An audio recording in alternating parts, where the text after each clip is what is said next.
Okay, I see it's recording. So first of all, I want to wish you a very warm welcome here in this meeting. This is the very, very last meeting on the book of Jean Klein, I Am. The last chapters, starting on page 131. And within some time, and Bill has sent us the link, he's going to start in September a new book club on the transparency of things of Rupert Spira. And this will be the conclusion of Jean Klein's book. And I don't know how it was for you, but I thought this book very precious and beautiful. I love Rupert. I love Rupert's books. But it was beautiful to see the line of this tradition from Jean Klein handed to Francis Lucille and now to Rupert, because sometimes the words of teachers or our friends that inspire us can resonate in different ways. And I thought that Jean Klein, also when listening to his videos, has a softness and a kindness in his voice that resonated with me a lot. I said that in the very first chapters when we started, that it's like a creek just coming by and continuously telling us the truth. So I love that. But again, welcome everybody. Great to see you here. And I thought I'd just begin in the first chapter. And if you have anything to add or ask or share, please do so, because I don't feel lonely, but it's still different without Bill, of course. On the very first page, on page 131, Jean starts with problems cannot be solved through choosing and deciding, because opinions arise from the fractional mind.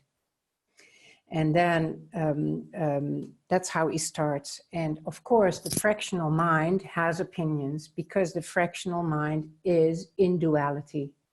So it does nothing than protecting, defending, wanting, all coming from lack and from fear and anxiety. So it continuously divides. So they cannot be solved from that point of view, because all problems are solved when we lean back. When we lean back in and as what we really are. So I just wanted to continue. So he says, because at the bottom in the last paragraph, he says, realize that you are the cause of suffering. I don't think he means that as a blaming or a judgment, but the you we think we are, the you that we have learned that we are, is the cause of suffering, because awareness, aware being, dances as the play of being separate, of being a you and a me, of being a specific, unique person, but believing that to be true and believing that I am the body is the cause of suffering. When awareness plays at being separate and it doesn't remember that, it's not completely true, but we have to have an analogy. And there is the forgetting of its own unlimitedness, there is suffering. And this you that we believe to be starts to seek home within the objective world, within the relationships, within thought. And it tries to think its way out, and that's impossible. So he says, so begin by feeling sorry for yourself. And that is, we could look at the world and say, oh, it's all horrific and terrible and whatsoever, but the you that we think we are, that is what is sad in a way when we don't recognize what we really are. ultimately, there is nothing sad going on, but hey, Bill, you're here. Oh, great. But ultimately seeing all is well, but from this person's view, from this person's point of view, when we think we are separate, that's the problem. Hi, Bill. Can you hear us? Yay! I can. Yes, I'm on my phone. It felt a little bit lonely. I have to be honest. That's funny. I'm on my phone, so it's working. Yeah. So we're good. I was just sharing only of the first page a few things. Okay, but keep going. Just to give it a start. So on the second page, 132. And then what is the solution to our problems is seeing that there is a separate me. And he says, refusal to accept implies defense and aggression. You isolate yourself, cut yourself off from your environment, and it is as if you had cut the vital thread of life. I don't know how it is with you, but when I believe that I'm the body, and when I believe and follow the mind, and I take a journey following that mind, and I think and believe that the mind can solve this and that the mind can find this, it is as if some of the zest of life is sucked out. It feels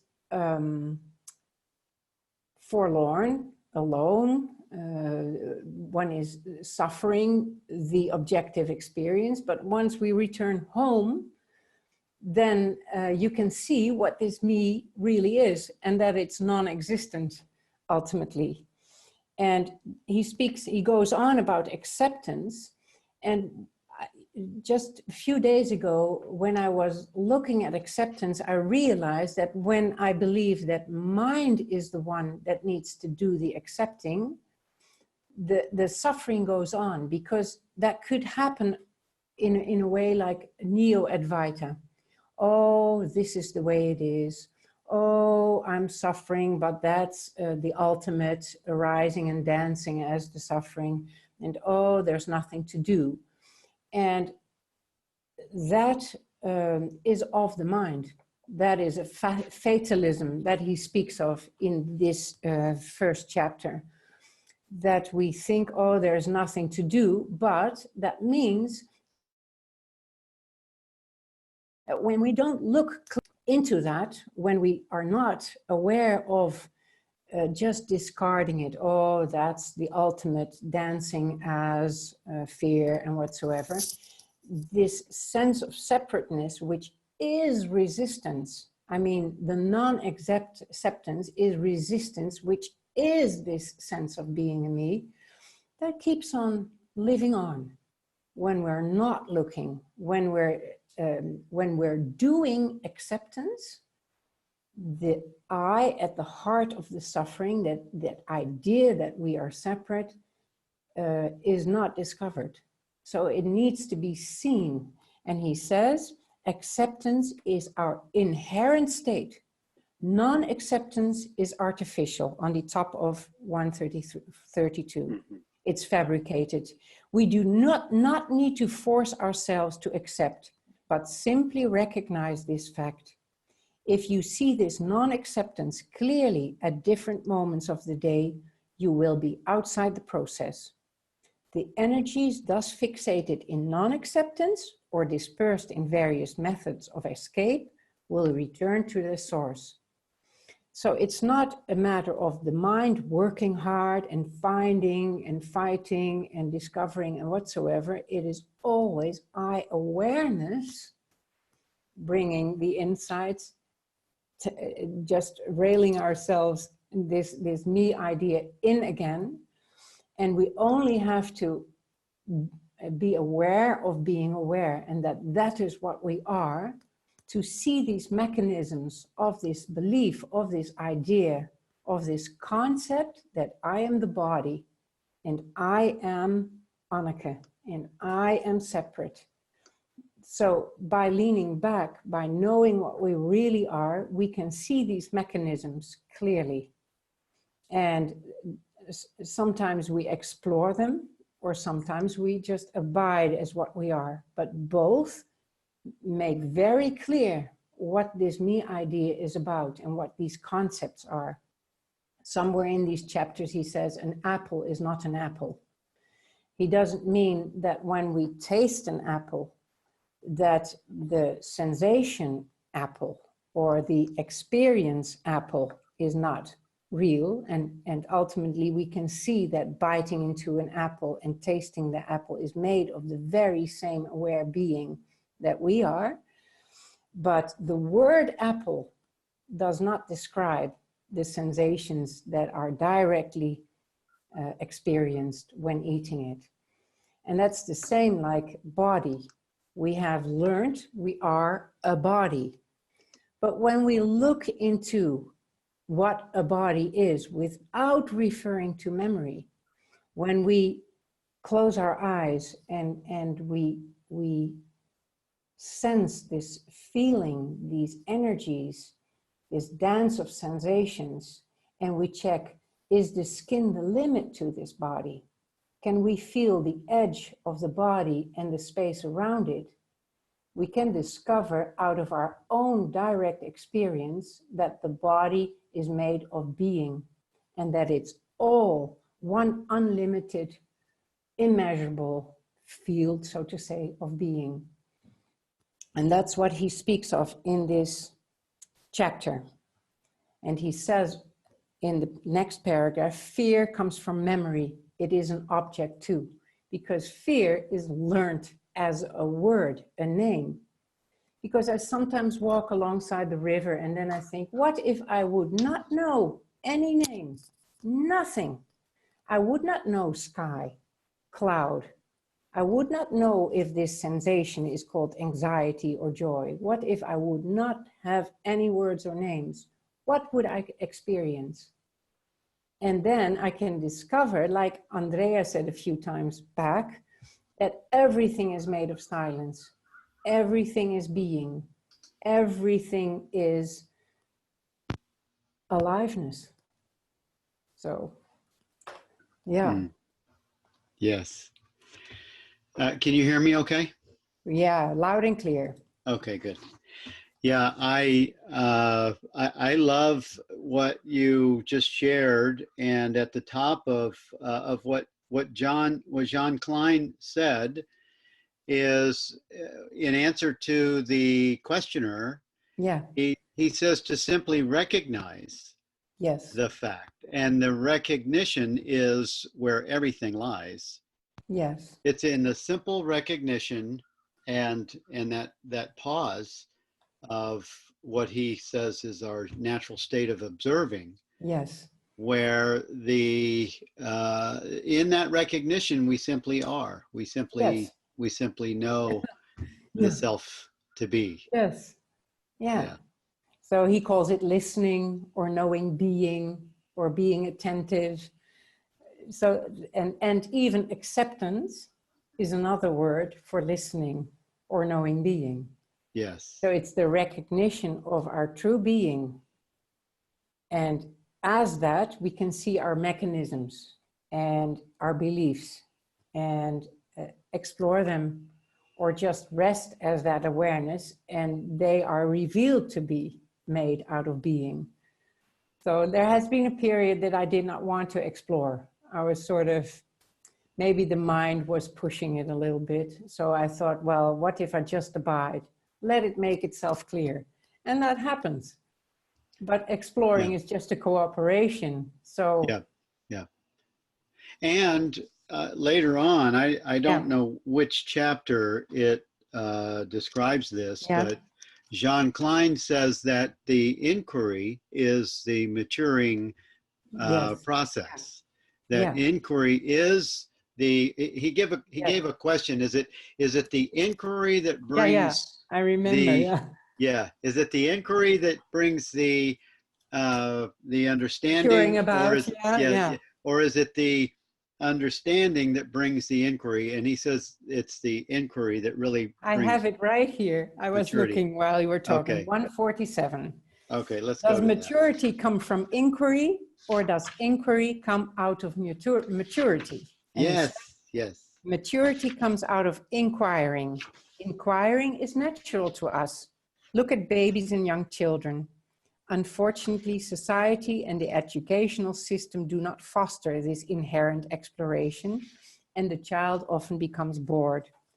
We are taught to superimpose the past on the present and future, and so we lose the excitement, the newness of the moment. It takes alertness to see this mechanical functioning. That's where he speaks about it. And a little lower, you see the false as simply false without wasting time and energy analyzing why it is false, defending or explaining it. It just no longer belongs to you. You are out of it. You feel yourself in an atmosphere of clarity. Here, the inquiry of the truth seeker transcends that of the child. While the child still focuses on the object of inquiry, the mature seeker focuses on the inquiry itself, and one day discovers himself to be the inquiring. I'm goosebumps. In Holland we call it chicken bumps. Yes, yes. So that's what you meant, yeah. Yes, that's where this evolves into, yes. And that's how we. It seems gradual because there's an unlearning that takes place, or a dissolving into the natural state that occurs as the openness occurs. The natural state, I think, becomes more primary. Yeah. And even if there is these residues of me that can be pretty intense, I know. And even then, first of all, know what you are. First of all, remember, see, this is what I am. I'm looking from here, and feel that as your anchor. And that happens more naturally over time. Mm-hmm. I mean, the recognition is direct and immediate, but the getting established in and as that, and exploring the nature and so forth is gradual, but the uncovering and seeing the mechanisms and dissolving them naturally by knowing what you are, that is also gradual. Yeah. Yes. Yeah. Yeah. What I thought very interesting, and I have been watching a video of Jean Klein, or listening, Jean Klein, Vedanta it's called. And then he also speaks about the body quite a bit. And the next page, 133, he speaks of illness. And I had to reread that a few times because, of course, he says, see the illness objectively as if in front of you, so that you are not lost in it. Look at your body as if it belonged to another. Then you will have a glimpse of freedom from the burden of it, a moment of psychological space. Become interested in this feeling of freedom. So again, he says, don't go there analyzing or whatsoever. Of course, take care of your body. I know Rupert says, first make yourself comfortable. There's nothing wrong with a painkiller or whatsoever, but when you sense this feeling of freedom, because you can see it, you can observe it, you're not defined by the body or believing you are separate in a body, then there is this sense of freedom because you're not in it. And then he says, and it will be effortlessly sustained. It is only from this free perspective that you can act most correctly. So that can include going to the doctor, I mean, but you will feel. There's a subtle association that takes place that he doesn't describe here that I want to touch on, and that is when you look at another, because he mentions here, look at your body as if it belonged to another. Yeah. As soon as you identify another as a body, yeah, you are identifying you as a body. So if you have ideas or commentary or grievances or judgment about another, you have it for yourself. Yes. And so that's another subtle it's a subtle association as the body, but you must understand that projection is your perception, and that experience also is seen from this from that place of, because of otherwise presence. it's a reflection of this limited mind with judgments and whatsoever. But I think he means as if it belonged to another. I think he means it's not personal. It's not, it is as if other. Yes. I agree. I just wanted to make that point. Absolutely. Because you are still in the presence of your, or in presence or awareness as looking at another.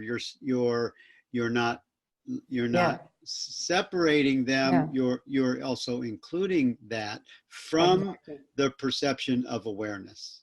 Yeah, and because I read it as if he speaks to awareness, I did not notice that so much because he was not speaking to me.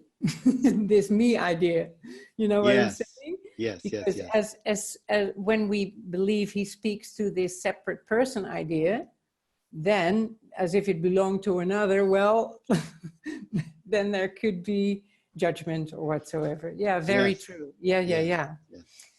But then he continues, and I already said to Henrik, like page 133 in the first paragraph, you are not the body, neither the healthy nor the unhealthy body. So your illness is a gift to come more quickly to realize what you are not. That's interesting. And then I would like to, before I continue, I would like to say what Jean Klein said in that video, Jean Klein Vedanta, YouTube. He said, look at what the body, he says, first see what is the body, that I am not.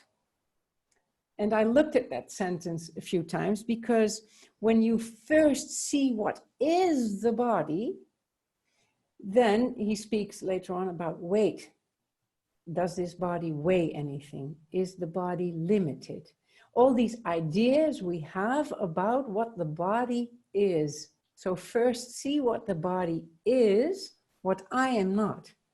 I am not limited. I'm not weighing. I don't have weight, and so forth. So it was an interesting statement. And he says, so you are not the body. So you're not a healthy body nor an unhealthy body. So later on, he says, there is no illness. Illness is nothing but an accident. In reality, there is only health. That's quite a statement. That's quite a statement. But when we believe I am a separate body and this skin is the limit, and I weigh so many kilos, I'm not going to tell you how many. And, you know, yes, this is a unique expression. There's a Bill, there's an Anneke. But what it's made of, that's the invitation. So the illness is an invitation, the word illness. What if we, again, did not know that name, illness? We did not come from memory. We did not come from the word body. We did not come from a me in a body being ill. I am ill. I am bored. I am fearful. When that's gone, there are these sensations happening right now in the now that we are. And even when we can go deeper, or when life reveals that, it is revealed that even that is just beingness. being, aware being. Yes. It is known, and knowing, awareness, know something by being it. So we don't have to exclude anything from life, because I'm an artist and I'm tempted, Jenny pointed that out to me, I'm tempted, artists maybe more, to go the tantric path. So I love exploring and objective experience and art and whatsoever. But I've discovered that because the essence of anything objective is being, I can just as well rest in the objective, which is abiding as beingness. When that goes deep enough, I don't have to discard the objective. Of course, resting as I am is wonderful, and I do that every morning. But I'm going to make new artwork. I love teapots. I have them up there, but I have more. I love these 50s teapots, and I sit with my teapot in my hands on my lap, just feeling the hands and the warmth of the teapot and whatsoever, and there's only beingness. And I want to paint huge teapots, like a teapot is a doorway too. We don't have to exclude anything of life, so that's fun. You know? Yes. And he says there is no illness, because the word illness implies that there is a person ill, and illness implies that there is a difference between being healthy or not healthy. And the health of what we really are is the wholeness itself, the beingness, that there is only one. I'm not saying I'm always seeing it. I don't want to pretend only being holy and Om and whatsoever, but that's the beautiful journey. First, I'm not the body, and then I'm also, let's call it a word, body, but there's only me, only God's face. Yes, yes, yes. Whoa, I love it. Mm-hmm. Yeah. It's very good. Catherine has her hand up. I'm not sure what to do when we click on this. I'm going to click on your hand and see what happens, Catherine. I don't think it's letting you come in live, but you can certainly type.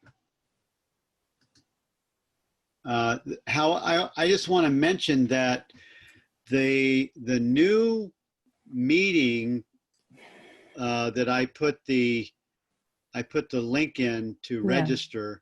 Yeah, I have done that. Yeah, is going to, and someone says that they were unable to click on the advanced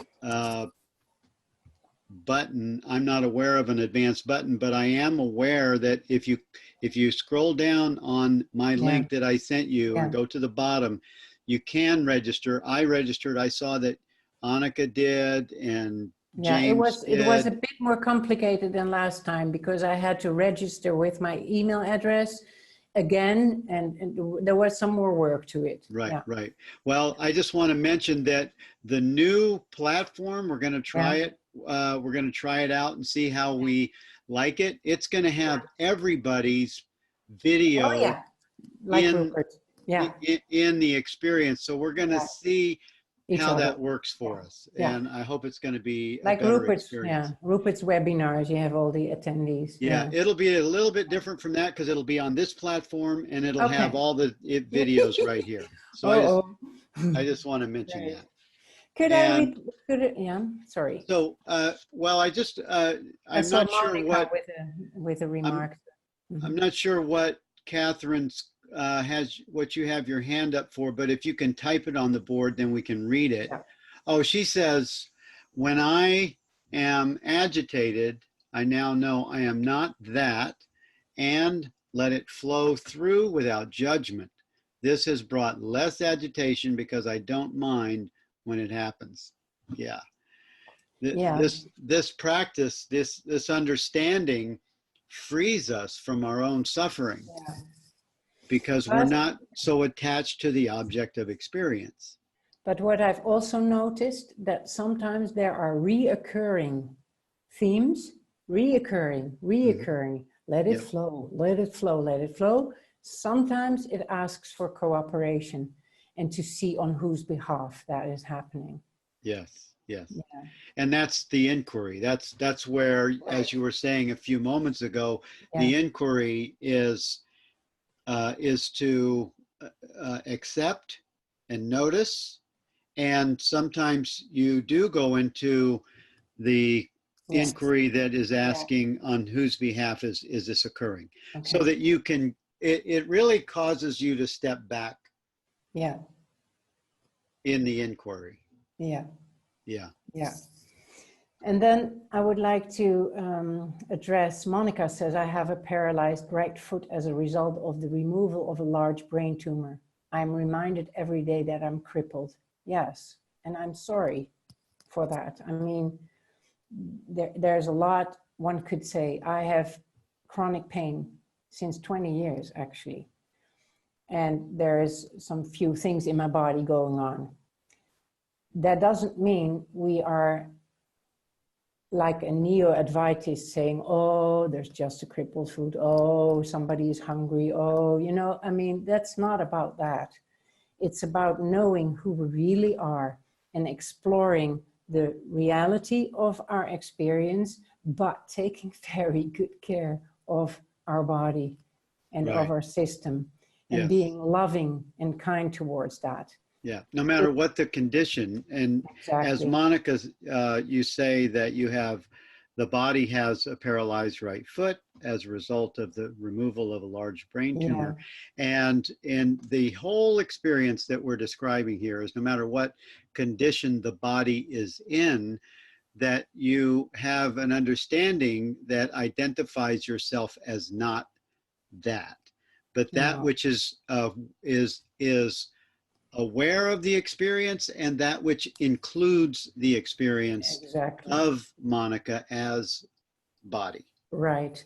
And that is like an infusion of love, because I you know, I understand why there are residues in my body of being separate, of fear, of anxiety, but I also know ways to know I'm not the body, which frees it, so I don't feel confined to this body and suffering this limitedness and fear of death and whatsoever. Is it over? No. Am I still contemplating, looking, reminding? Yes. Do I take painkillers when it's nauseating? Of course. I mean, one does not exclude the other. And we are also allowed to make it comfortable. Yeah. Yes. Sure. Yes. And it does. And I love what Emmy Good said. It says that pain is not necessarily suffering. No. And nor is being paralyzed, or nor is not having the use of a hand or some other body experience, because this understanding allows the being to be primary, and the experience to be included, and yet not debilitating, not causing the suffering which is caused by the mind's interpretation of the experience. Yes, when we feel I am crippled, or I am a victim, or whatsoever. Yes. And then, but then I've noticed that it brings in more understanding and love. Yes. Because it's not even that is personal. That how this life, as this Anneke happened, is not personal. And when we look deeper, we can, of course, it colors it when I know that everything is made of being. And sometimes I feel very touched and moved, and I'm a teary person anyway. So then I walk alongside the river with tears in my eyes and awe. But I'm going to be honest, I'm not feeling that much like awe and moved and touched when I'm throwing up of pain. No, that's you know, there are times I also know that he somewhere said that you don't have to start with the big stuff, you know, like huge fear or huge pain. You can also explore in moments when you can handle it, so to say. It's not not completely pure what I'm saying now, but yeah. So let's move on. And actually, I was going to suggest when we started this, I was busy getting online. If we go 15 minutes over, you all that are here are welcome to leave at 1 o'clock. But if we go 15 minutes over, I realize there's so much content in these 3 chapters. We may need to go a little bit over, and we'll just include that in the recording, and that will kind of wrap it up. Okay. Yeah, because I thought, wow, 30 pages and the end of the book. Yes. And I thought, what can we just imagine that there's not enough time? Yes. Well, we can do that. I'm just giving that opening for the ones that are watching. And Anneke, let's go to page 134 for just one little section. There's the third paragraph down. There was a questioner that said, you said, Jean Klein, that acceptance brings about the cure, but you also give suggestions for things to do to help healing. Would you say that only when we accept can we really know what needs to be done? And his answer was 2 lines. In acceptance, I love this. In acceptance, intelligence and right action appear. Acceptance liberates all potential. Yes. But a little bit above, on the beginning of the page, he says, acceptance is lucid, watchful awareness in which all the facts are seen. So acceptance is, again, not of the mind. That is so subtle, because the mind does acceptance. It is, or I must accept, or I accept so I don't have to feel it. I accept to control, so I can control life anyways. Oh, I accept this, so I don't have to, I can, you know. So it is watchful awareness acceptance. It's an other word. That's what you mean when you say lucid, your meaning behind that is watchful awareness. Yes, that's what he says. And non-acceptance prevents all possibility of a cure being brought about.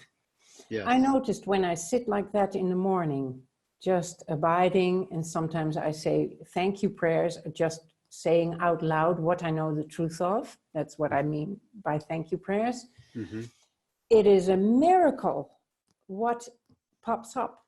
Things I've never thought about, or new insights, or creative ideas. And that's what he means with these possibilities. They pop out of nothing. They come from the source directly. So that's what he says here, in a way. And it's beautiful to experience that. Yes. And it says, I like what William said also, awareness can see through the mind like we see through the steam from a tea kettle. It's just... right. Nothing to add to it. Right. Yes. Okay, we'll continue. Yes. Yeah, of course. Is illness often psychological? Yes, often. As long as we continue to believe the person exists, we will encounter psychological problems which produce physical reactions. The person shuts itself in a stronghold of aggression and self-defense. Of course, when we believe that we are a person, and especially when we are a me in a body, of course there is self-defense, because this body will die if we believe that we are a limited body. But in this human reality, the body will die. So when I ask my mind what to do about a situation, it does... You know, like, oh my God, fear of death.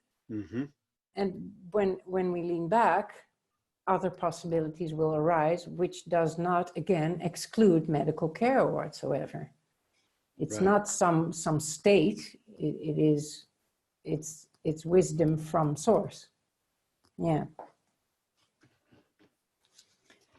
And of course, we spoke about that earlier, that the body remembers its own health. It's made of that health. And what he meant earlier, health is wholeness, is what it is already. Yeah. So the cells, these what we call cells, are made out of aware beingness. Of course, they remember what they are. Yes. Yes. Although they don't remember, but yeah. Yeah. So that's I'm going a bit faster. We're already, okay. Well, he says that in the second part of that first paragraph, one must help the cell to recuperate. The first step is acceptance of the actual state of the cell, the body. Acceptance means objectifying the sensation, not trying to escape it. And this is what, you can't set it aside and put your hand, you can't like pretend like it's not there or not pay attention to it. He says here, you objectify the sensation. Yeah. So that means you have that watchful, lucid awareness of it. Yeah. And accept it means not trying to escape it, dominate it, or suppress it. In this total acceptance, the body regains its health, for it already knows health. Yeah. And by objectifying the sensation, he again means calling it something. This is bad. This is a body that will die. This is, and so forth. Yes. So calling it a name or whatsoever. And William said awareness, no, let me see. Wholeness doesn't have to be perfection. No, but not being perfection is the perfection of wholeness, one could say. Yes. So it's always being, but it doesn't mean that the sensation can be intense or painful. Right. Right. Yeah. Well, see, it's interesting that when it comes to the topics or the use or when it comes to the character of health or illness, and everyone in all traditions they pay special attention to that area or that genre of the teaching. And it's because we get confused or we get lost in the experience of the body and the being, and how should one have that experience with this understanding. Yeah. I loved something Ellen Emmett, Rupert's wife, said. And she says, feel the thinkingness. That's beautifully said. She does not say observe the mind, because the mind easily can be seen as an entity or an object or a thing, an existing person or personal thing. But when you see perceiving and thinking as thinkingness, it already points to beingness. Well, when there is pain here or anything that feels uncomfortable, it's interesting to feel the thinkingness, because the thinkingness contracts, shrinks, starts seeking, solving, analyzing. But when I don't go there, but feel the thinkingness, I feel it do this. And that's not good for my body. And then I can know, I see the mechanisms, and you can very clearly feel when this idea of me, of being a person in a body and thinking mind is involved. It shrinks, it contracts, and it hurts more. And when I see that, and then I'm already out of it, of course, by seeing it, being aware of it. Yes. Then, oh yeah, okay, that's the difference. Mm-hmm. And it's very helpful to see this, very helpful. Yes. But by calling it thinkingness, meingness, there's already a hint that it's made of being, dancing as that. Yes, yes.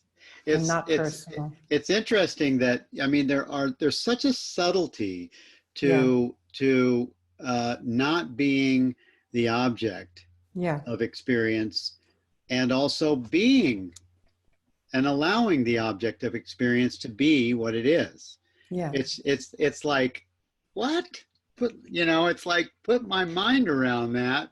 But it becomes a direct experience of the knowing. Yeah. I feel the knowing entrains the mind to see. Yeah.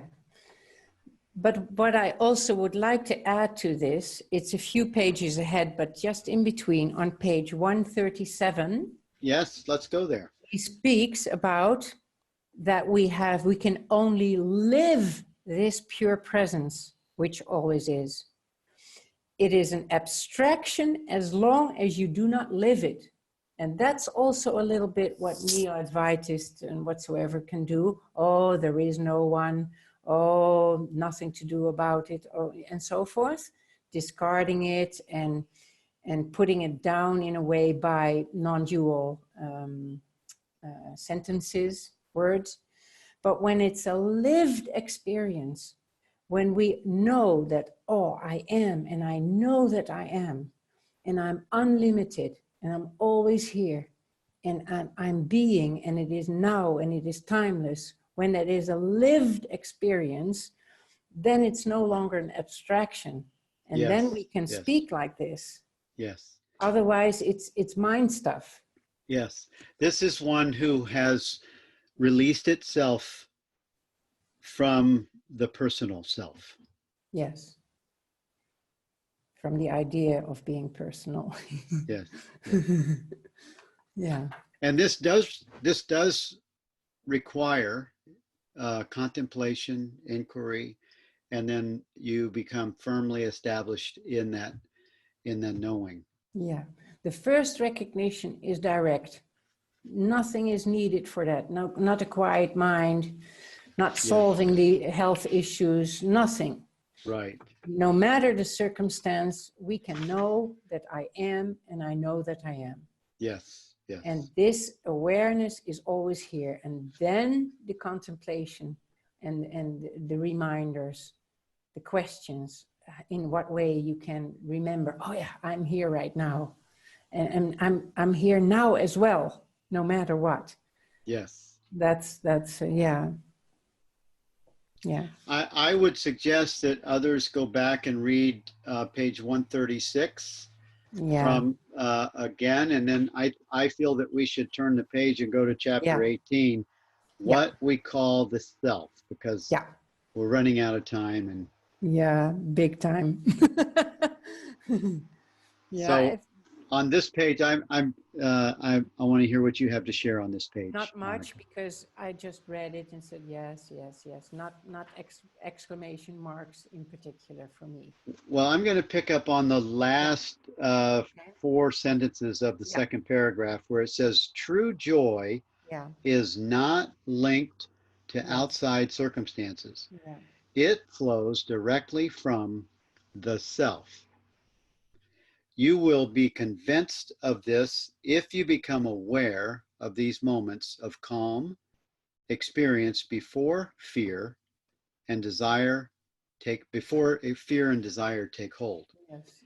And then I wrote underneath that, this understanding emerges as a known experience. Yes. And so true joy, he's really sort of focusing on that statement that true joy is a known experience that's not linked to outside circumstances. That's what we are in essence. Yes. But it doesn't have to, it's not because, oh, I feel good. No, because you know, and peace is established in that that's a direct experience that knows and is calm and peaceful. Yeah, it's like love. It's not something outside, so-called outside, because nothing is outside of us, but outside of us, a relationship or a substance or whatsoever, giving us satisfaction or love or joy. Yes. It reflects that it already exists. It is an echo of what we already are that is felt in these moments. Yes. But when we think the objective world has given it, that comes and goes. So that cannot be permanent. Yeah. Yes. So let's keep going. What else do you have on following pages, Anneke? The basis, the next page I had in the first paragraph, the basis of all yoga is attention, listening, silent observation, seeing and hearing without being lost in what is seen, what is heard. In the mirror of your mind, things appear and disappear. Be alert. See this without becoming implicated.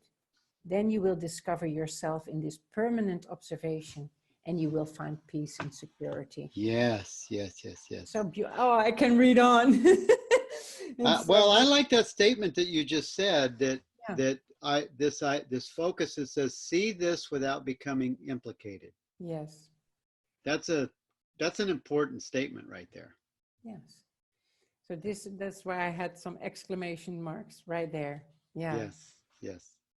And then the ultimate end. Keep going. Keep going. The ultimate end, if there is one. If there is one, right. There is one. I love that. Yes. Is to free yourself from this identification with the person. Hitherto, you have always surrounded yourself with imagined limitations. You have imposed images on yourself, names, concepts, and so forth. This conditioning is the root of all mistakes and brings suffering to you and to others. Sooner or later, your physical and psychological resources will be exhausted. Reduced to despair, the question, who am I, will arise within you, and you will at long last find the answer, a living answer. Yeah, that's the experience. I have goosebumps again. Yes. That's awesome. Yeah, it's beautiful. You don't have to be worried if, I was worried for a while that I thought, oh, I'm doing something wrong and I'm the loser that's still seeking and whatsoever. But everything is an invitation and you can never get one single step away from who you are. And that was at that moment comforting. Yes, yeah. Yes. Before we come to the hour, and because we're going to go 15 minutes past, I want to mention to everyone that I don't have the co-host established for the next book yet. And if you are interested in being a co-host, please write to me at billfreeonline@gmail.com. billfreeonline@gmail.com, and just ask that you would just say that you would like to be one of the panelists, one of the co-hosts, and I'll include you in that. And I would love to hear from any new people that feel the pull. Just write to me and I would love to include you also. And William, the new book is The Transparency of Things by Rupert Spira. Yes. And for anyone who doubts and hesitates, it's a great and beautiful opportunity, I can tell. And I was damned nervous the first time. And then I decided to only share what I know the truth of out of my own experience and never ever say anything that I had not seen, felt, known, because then I would be scary. It would be a scary experience. Yes. Yes. So if you've been a host in the past and you want to do it again, please write to me and let me know that as well.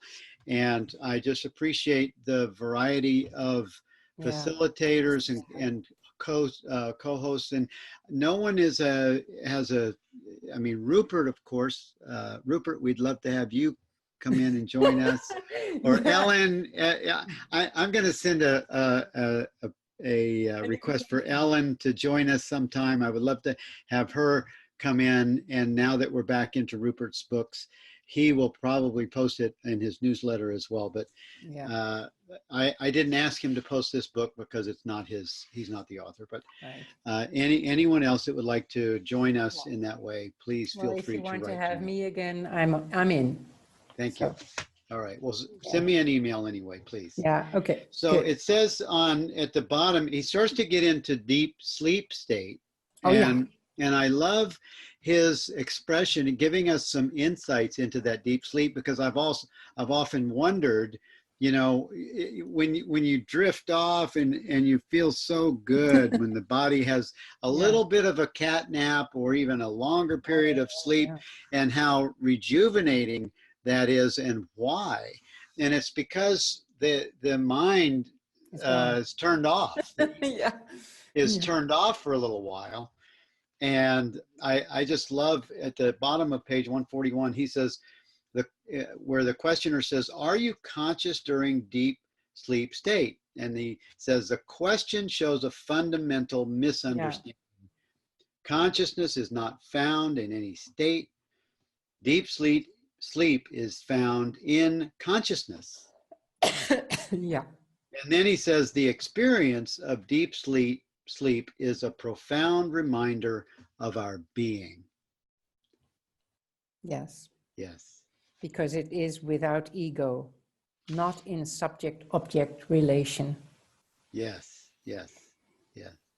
Yeah. This reminder is still an organic memory because our physical structure is struck by the peace of living in non-volition. This reminder of presence invites us to inquire, to meditate. Yeah. And it's the same with death. Death enters our consciousness as the experience of. And I have been struggling with death and deep sleep a lot, and there's still more to discover. But death also happens in awareness. It is a state, one could say, if one believes there is, let's not smart talk, that's not so wise. But the body will die, yet I've seen it, that that's what we long for in a way, that it's happening in awareness. It's I cannot talk about this a lot because it's still ripening within, and it's a big theme for me. But I have experienced that it's like deep sleep, a state in consciousness. Mm-hmm. Yes, yes. And if it's feared, even that is noticed and seen, and that fear will dissolve itself back into the awareness from which it arises, from a false self, a false belief in the identity of itself. And you could also say that birth is sounds and the experience of bright light and whatsoever sensations born. And then with death, the last exhale. So a sound, a sensation, that's what goes. Mm-hmm. And it happens within awareness. But it's an intense theme, I find. Yeah. Yes, yes. It says, let's keep going. Yeah. What else do you have on 142, 43? Oh, where are you now? I'm on 142 and 143. Yeah. I had, because we don't have so much time. Oh yeah, the second paragraph on 142. It's an instantaneous apperception that is your total being is always present, always in the now. As our psychosomatic structure is affected by the insight, we qualify it as peace, joy, plenitude. But these are symbols, pointers to describe an experience which is lived beyond description. An apple is not an apple. That's what I spoke about. Yes. It's a concept. Mm-hmm. And then below, this mind is an extension of our being. Therefore, it can only function harmoniously when illuminated by it. All forms of control submit us to memory. A controlled mind can never act freely nor spontaneously. That is also what we already spoke about, but that's what I highlighted. Yes, yes. He says that there's a questioner at the top of 143. How can I come to a deeper quest so that I can convince myself that I am? I had that too, yeah. Yeah. It comes from some of these questions are so good because of the answer that comes forth from Jean Klein. Yeah, he does not speak to the me, how you can convince yourself that you are. No, the conviction comes from the I am. Yes, yes. Well, his answer was so, I mean, it was so, such perfection. The conviction comes from the I am. There is an original desire in you to be yourself knowingly. Yes. Yeah. Yeah, and I feel that that's the impulse that all seekers begin with. Yeah. All begin with this knowing. There's a knowingly. There's a that self that knows itself somehow. Yeah, somehow you know. Yeah. Yeah. Yeah. There must be another possibility. You Yes. know.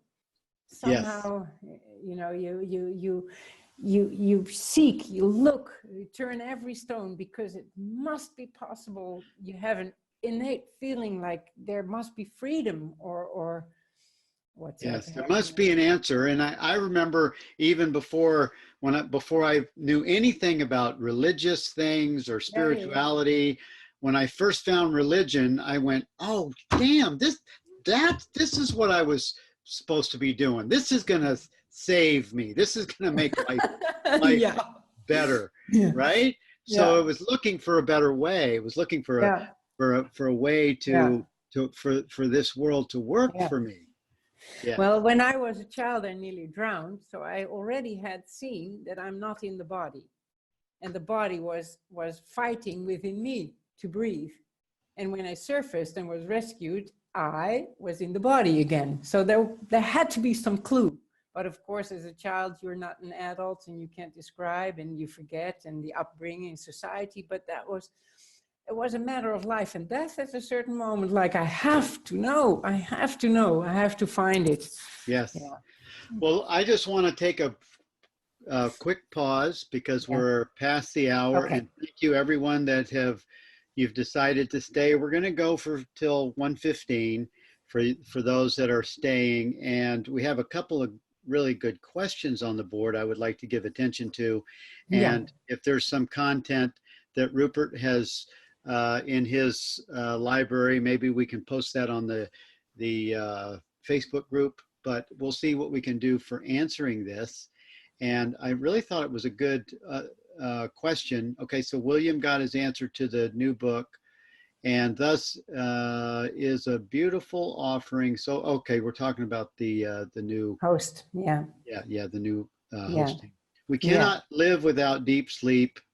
Emmy Good says the mind and body are renewed, healed in ways that are absolutely necessary. It is a mystery how vital it is. And it's remarkable how it works. When we sleep, all of a sudden we wake up and we're like, we're ready to start again. There's a freshness that comes from that. And Jean Klein's content here gives an understanding to what's taking place, because we actually, the ego mind that thinks it's a body that has impulses based on beliefs and reactions and stresses and projections, it's always working on the body, not in its favor. And that deep sleep is doing its best to restore the sanity back to these perfect cells that are whole and healthy. People go crazy when deprived of sleep. People go crazy. They hallucinate. Military are taught that. They are practicing that. Anneke, how would you answer Catherine's question here? A good friend has just found out she has Alzheimer's. Will she be able to find awareness? My mother has a light form of that. And as soon as she speaks of God, which is for her an experience, she lights up. If she is aware of being aware, I don't know. but I see that something within her knows, but I cannot answer this question properly. No. I don't know if it's a conscious recognition, if that is possible. I feel that it's not necessary. I feel that Alzheimer's is almost a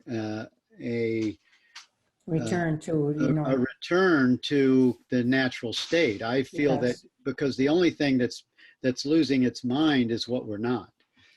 Yeah, but I also know that Rupert spoke of it's, some people say you're going back to like being a child, but the big difference is that now we know it knowingly and a child doesn't.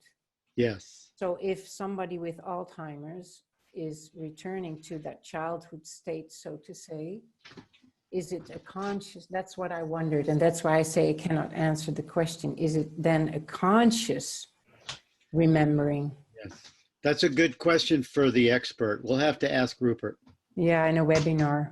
Yeah, that's a really good question, though. But I have the gut feeling that when the person has, when someone has not recognized their true being before the brain is affected, it will go back to a childlike state. But I'm not sure. I'm not sure. Yes. Well, Emmy Good also said that she will, of course, never be separate from awareness, and we know that.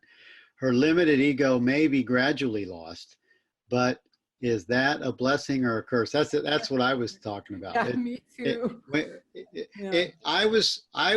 Someone said, I don't know, even remember who it was, but Alzheimer's is a form of a being that's done with time and space, and is purposefully losing the identity of ego, of the egoic self. Yeah, I was with my mom yesterday. She's became 97 yesterday, and when she spoke of little poems, religious poems, which were at the end of her bed, then I saw in her face pure light. You know, I know she's made of light, but then I saw it in her own experience. But okay, enough about it. I'm not an expert. Yeah. So let's keep going. We have about 7 minutes left. This has been a long, okay, so we're really at on the last page of chapter 18. I already went into the next chapter. Page 144. Let me just look at this last paragraph. Okay. Unthinkable presence is your real nature, in which all appears. Because you identify with your thoughts instead of presence, you feel limited, restricted. In freeing yourself from this restriction, you come to live your limitlessness.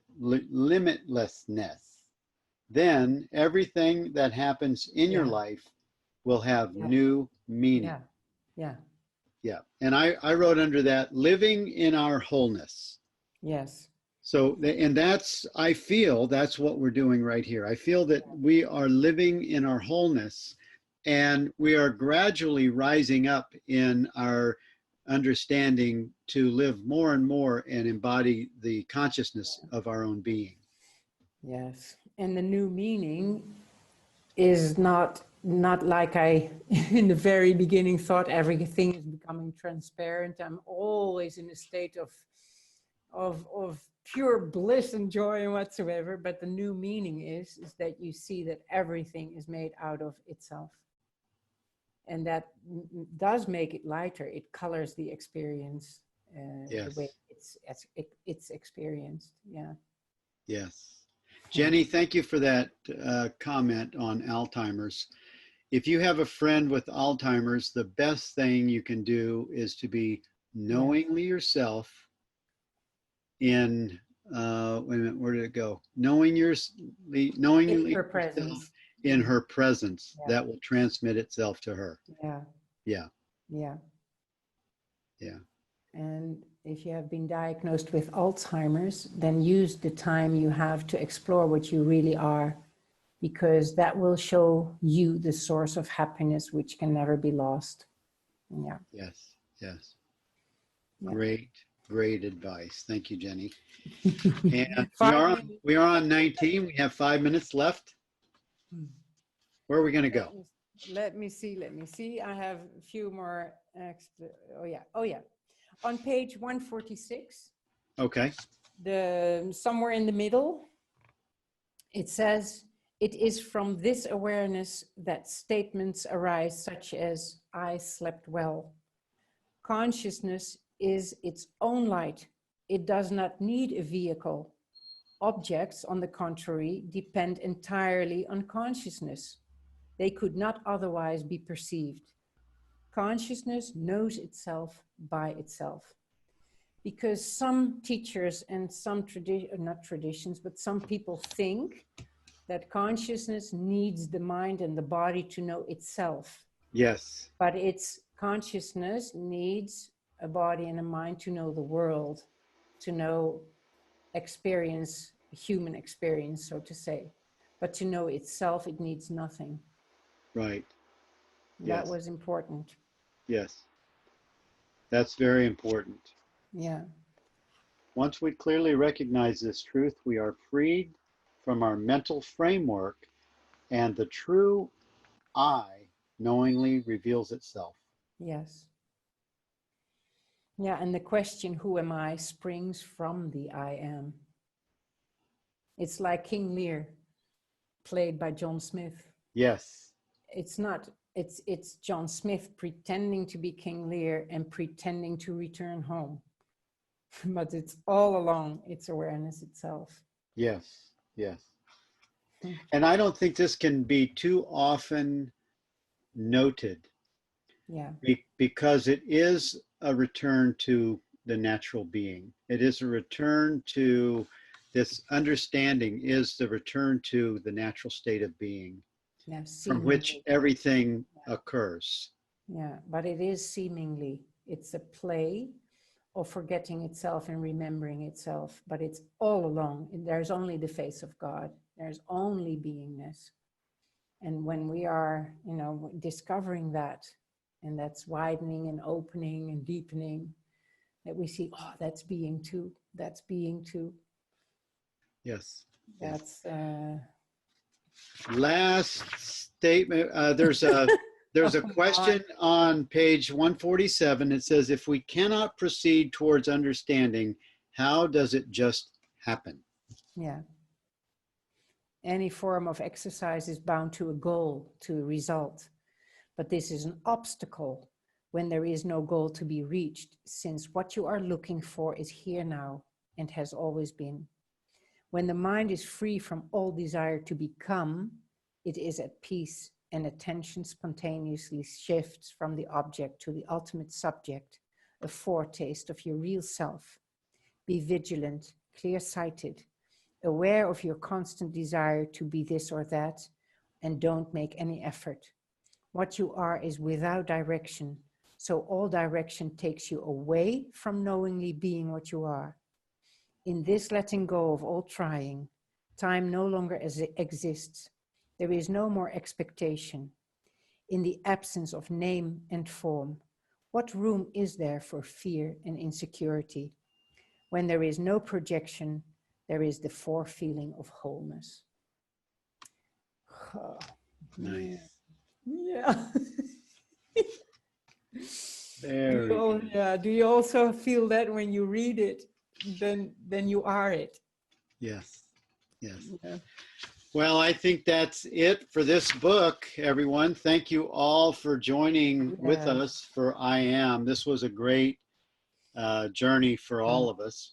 Yeah. And I so appreciate it. And I so appreciate all of you for joining with us, for the co-hosts, and for the beautiful way that everyone expressed, either by video as a co-host, or communicating in the chat, or just being here with us and joining us in this book club. This has been, I just love doing this. I have just a continuous love and pull to keep it going, and I'll just keep it going until I'm not supposed to anymore. But we're going to have another book that's going to take us into November, The next book club is 12 weeks. I've actually made it 13 weeks because I'll be in San Francisco on the 13th no, I'll be there at I'm going to a conference that teaches you all the tools of Zoom, of this environment right here, because I think you can do more with this platform. And so I'm going to a 2-day conference to learn all about this experience right here. And that's going to be on October the 15th and 16th. So we're going to skip that week and we're going to go to November 27th. And if you have any trouble signing in and registering for the new book club registration, just write to me at billfreeonline@gmail.com and I'll make sure that you get the proper links that you need to register for that. And after the co-hosts have been established, I'll put the schedule on the website. I've started it, but I won't publish it until I have everyone formulated. But September 4th, and again, yep. Transparency of Things by Rupert Spira, because there's again somebody asking. But it starts September 4th. Yes, September 4th. And it's still on Wednesdays and it's still 12 Eastern. And thank you all. I love you. I bless you. I love you all. Namaste. Beautiful. Until we meet again, I'll see you then. Yeah. Bye-bye. Thank you all. Bye-bye, Bill.